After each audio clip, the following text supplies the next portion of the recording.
1, 2, 3, come on.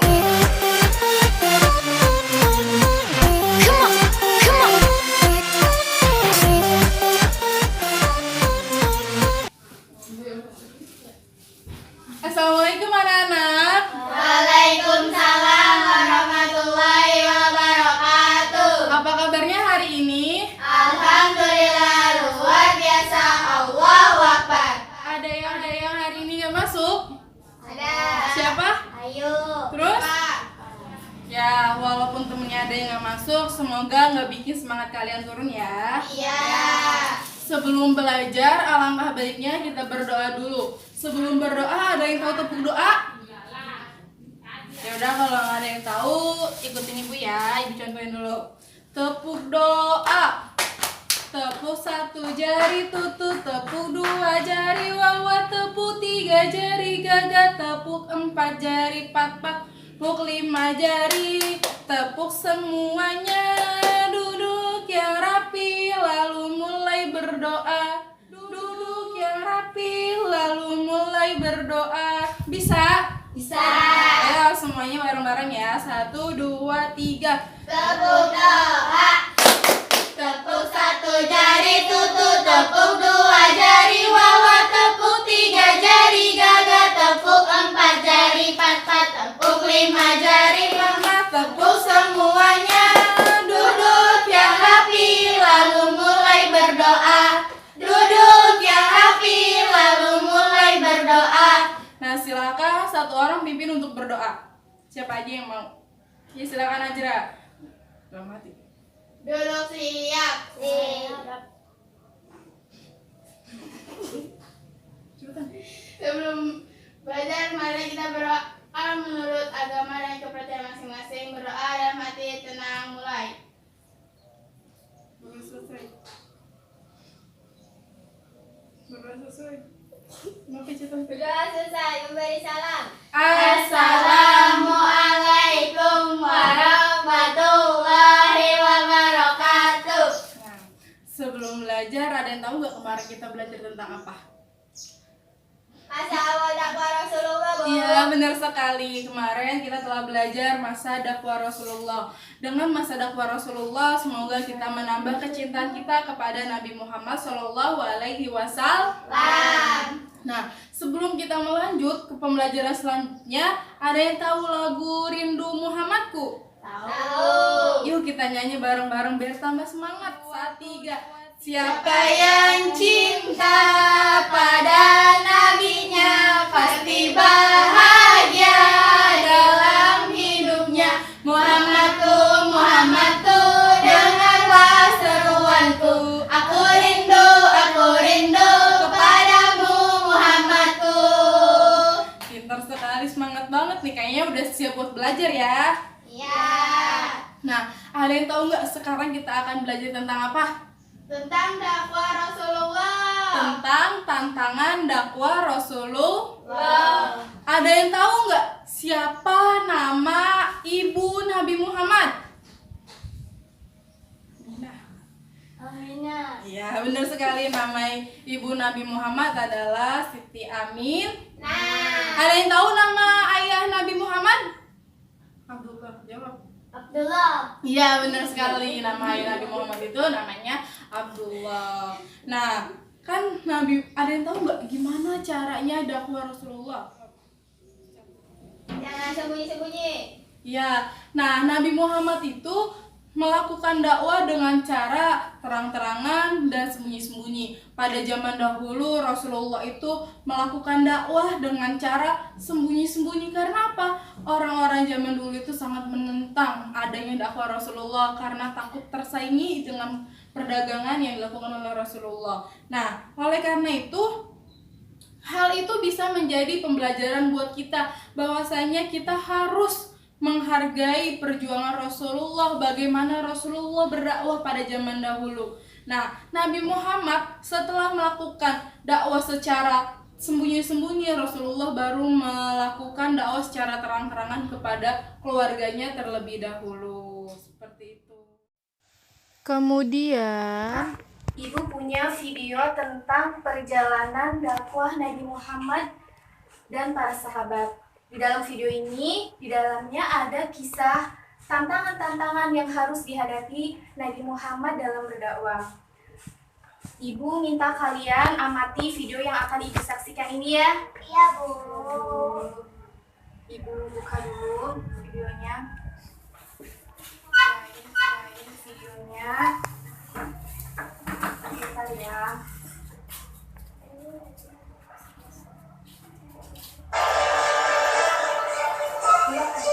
Di usia yang ke-40 tahun, di mana Muhammad SAW akan menjalankan tugas maha berat yang membutuhkan kemampuan fisik dan mental yang super prima. Namun Muhammad SAW dapat membuktikan Islam dapat berkembang pesat meski dakwah dilakukan di usia yang tak lagi muda. Di tahun pertama, sang Nabi memulai dakwahnya hanya pada keluarga dan kerabat terdekat.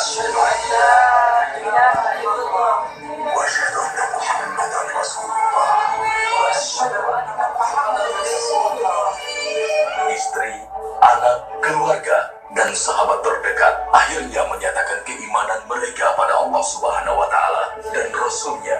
Di fase ini, kerasulan Muhammad SAW hanya diimani oleh segelintir orang. Namun keteguhan iman yang telah dibekali pada mereka telah menjadi dasar yang kokoh bagi perjalanan dakwah sang Nabi selanjutnya.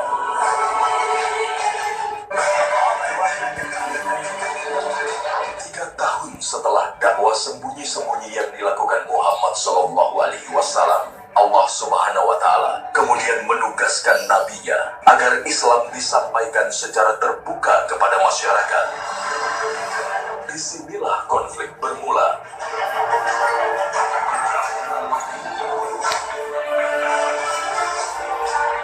Maka setelah mendapat jaminan perlindungan dari Abu Thalib sang paman yang merupakan pemimpin Quraisy, Muhammad SAW memberanikan diri untuk naik ke Bukit Sofa dan memulai menyampaikan Islam di sana.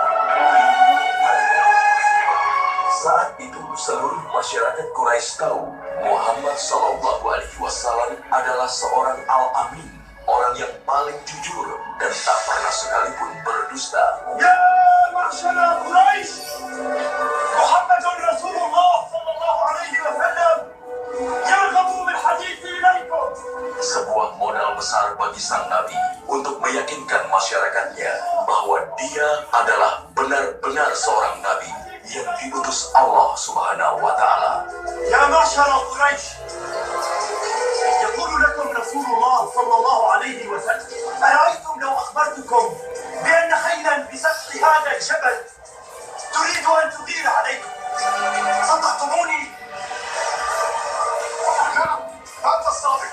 Namun gelar Al-Amin yang dimiliki Rasulullah SAW tak serta-merta mendapat sambutan dari masyarakatnya.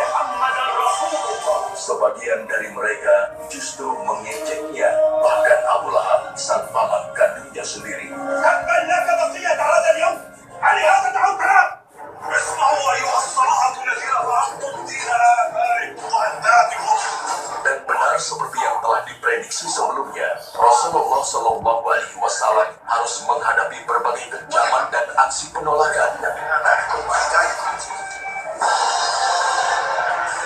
Bahkan di antara pengikutnya harus menerima siksaan hingga wafat lantaran dianggap telah berkhianat terhadap tradisi menyembah berhala.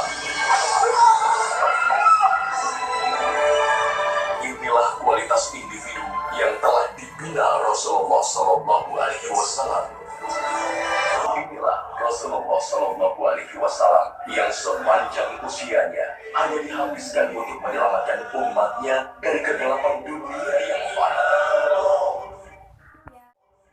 Ya, anak-anak ibu sudah selesai menyaksikan video tentang perjalanan dakwah Nabi Muhammad. Sekarang ibu beri kesempatan, ada yang ingin ditanyakan mengenai video ini? Saya, Bu. Maria ingin bertanya? Kenapa, Bu, kaum Quraisy menolak ajaran dakwah Nabi Muhammad? Sebelum ibu menjawab pertanyaan dari teman kalian, Maliha, Ibu minta siapa yang bisa menjawab pertanyaan dari Malia? Saya, Bu. Iya, Sita. Silakan dijawab. Karena ajaran dakwah Nabi Muhammad berlawanan dengan kebiasaan orang-orang Arab kafir Quraisy. Iya, pinter. Betul apa yang dikatakan oleh Sita. Itu salah satu alasannya ya mengapa orang-orang Arab kafir Quraisy menentang ajaran dakwah Nabi Muhammad. Karena tidak sesuai atau bertolak belakang dengan budaya atau kebiasaan orang-orang kafir Quraisy. Alasan lain mengapa orang-orang Arab kafir Quraisy menentang ajaran dakwah Nabi Muhammad, karena pada masa itu terjadi perebutan kekuasaan antar suku. Orang-orang kafir Quraisy tidak mengerti atau tidak dapat membedakan antara kenabian dan kekuasaan. Mereka menganggap orang-orang yang tunduk kepada ajaran dakwah Nabi Muhammad berarti tunduk juga kepada kepemimpinan Bani Hashim atau Bani Muthalib. Selain itu, Nabi Muhammad menyerukan persamaan hak, persamaan status sosial atau persamaan derajat antar manusia. Sedangkan orang-orang kafir Quraisy pada saat itu hidup berdasarkan status sosial. Mereka merasa dirinya memiliki status sosial yang tinggi. Kaum kafir Quraisy sangat menentang ajaran Islam karena dalam Islam semua manusia memiliki status sosial atau derajat yang sama. Yang membedakan hanyalah tingkat ketakwaannya.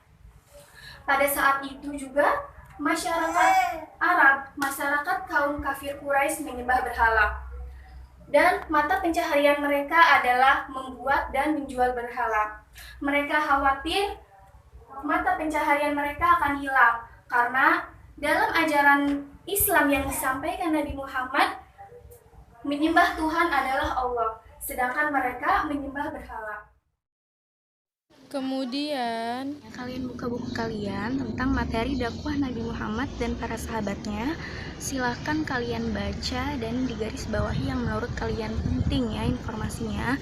Ibu kasih waktu 10 menit dari sekarang. Silakan. Sudah selesai? Kalau sudah selesai, di halaman berikutnya ada gambar tentang tantangan-tantangan yang sedang dihadapi Nabi Muhammad dan para sahabatnya.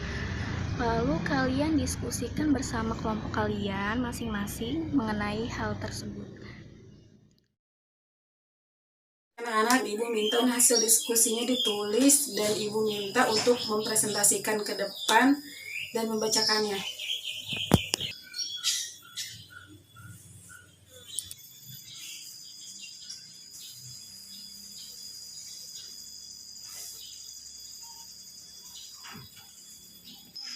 Tantangan dari paman Nabi Muhammad SAW. Paman Nabi yang bernama Abu Lahab dan Abu Jahal sangat menentang dakwah Nabi Muhammad SAW. Ketika Nabi mengumpulkan para kaum kafir Quraisy di Bukit Sofa untuk menyatakan bahwa beliau adalah utusan Allah, mereka menentangnya, terutama Abu Lahab. Abu Lahab marah dan memaki-maki Nabi Muhammad. Kemudian Nabi Muhammad terdiam dan kemudian turunlah ayat Al-Quran surat Al-Lahab ayat 1-5. Selanjutnya yang kedua yaitu penentangan dari penguasa Mekah. Kaum Quraisy tidak ingin adanya persamaan derajat. Mereka khawatir kekuasaan dan usaha dagangnya terganggu oleh dakwah dari Nabi. Kemudian kaum Quraisy memperalat paman Nabi Muhammad yang bernama Abu Thalib. Kaum Quraisy menyuruh Abu Thalib agar memerintahkan Nabi Muhammad menghentikan dakwahnya. Kaum Quraisy berjanji akan memberi imbalan kepada Abu Thalib apabila ia tidak menghalangi rencana mereka untuk membunuh Nabi Muhammad. Namun hal ini ditolak oleh Abu Thalib. Selanjutnya yang ketiga yaitu tentang pemboikotan Bani Hashim dan Bani Muthalib. Kaum kafir Quraisy melarang siapapun untuk berhubungan dengan Bani Hashim dan Bani Muthalib. Larangan atau pemboikotan ini berlangsung selama 3 tahun dan menimbulkan penderitaan yang luar biasa bagi Bani Hashim dan Bani Muthalib. Pada akhirnya, kaum Quraisy sadar dan kesepakatan ini untuk mengasingkan Bani Hashim dan Bani Muthalib dihentikan. Tidak lama kemudian Abu Thalib pelindung utama Bani Hashim, meninggal dunia pada usia 87 tahun. 3 hari kemudian disusullah istri Nabi yaitu Siti Khadijah kemudian meninggal dunia. Peristiwa itu terjadi pada tahun ke-10 kenabian Nabi Muhammad. Tahun ini merupakan tahun Amul Hazn atau tahun kesedihan. Baiklah, itu saja yang dapat kami sampaikan, pemaparan dari hasil diskusi kami, kurang lebih. Terima kasih kepada perwakilan kelompok 2, silakan duduk kembali. Kita mempelajari materi yang sudah kita pelajari tadi. Adakah yang ingin bertanya? Tidak, Bu Guru. Jika tidak, Ibu ingin bertanya kepada anak-anak materi apa yang sudah kalian ketahui? Siap, Ibu, saya ingin jawab. Iya, Evi silakan jawab. Ketika menyepi bersalawat di Gua Hira, Nabi Muhammad SAW menerima wahyu yang pertama dari Allah melalui malaikat Jibril. Pada saat itu Nabi Muhammad SAW berusia 40 tahun. Strategi apa yang dilakukan oleh Nabi Muhammad SAW? Strategi beliau adalah berdakwah secara bersembunyi-sembunyi dan berdakwah secara terang-terangan. Jadi benar yang dikatakan oleh Evi Sofyanti bahwa Nabi Muhammad SAW itu memiliki 2 strategi dalam berdakwah, yaitu berdakwah secara terang-terangan dan berdakwah secara sembunyi-sembunyi. Di dalam berdakwah tersebut, Nabi Muhammad SAW itu memiliki banyak sekali rintangan. Beliau tidak semudah yang kita pikirkan. Beliau dicaci, beliau dimaki, bahkan beliau pun dilukai sendiri oleh pamannya yaitu. Nah, banyak sekali ya hikmah yang dapat kita ambil dari peristiwa dakwahnya Nabi Muhammad SAW. Yang pertama yaitu tentang kesabaran Nabi Muhammad SAW dan kegigihan Nabi. Beliau itu tidak pernah putus asa. Beliau selalu taat dan tunduk kepada Allah Subhanahu wa Ta'ala. Walaupun beliau dicaci maki, beliau tetap semangat, beliau tetap menegakkan dan membenarkan agama Islam. Jadi cukup pembelajaran hari ini yaitu tentang dakwah Nabi Muhammad SAW. Jangan lupa kalian belajar esok hari untuk materi yang akan datang ya. Iya, Bu Guru. Nah, lalu Ibu minta kalian kerjakan tugas yang ada di buku kalian. Dikumpulkan esok ya. Iya, Ibu. Anak-anak, sebelum kita mengakhiri pembelajaran hari ini, alangkah baiknya kita berdoa terlebih dahulu. Mari, siapa yang mau memimpin doa? Saya, Bu. Ya, Evi Sofyanti, pimpin doa, nak. Sebelum kita pulang, marilah kita berdoa bersama-sama. Berdoa dimulai. Berdoa selesai.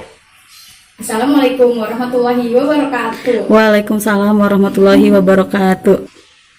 Baik anak-anak, kita cukupkan ya pembelajaran hari ini. Semoga pembelajaran kita hari ini bermanfaat dan barokah. Sebelumnya Ibu mohon maaf. Wabillahi taufiq wal hidayah. Wassalamualaikum warahmatullahi wabarakatuh. Waalaikumsalam warahmatullahi wabarakatuh.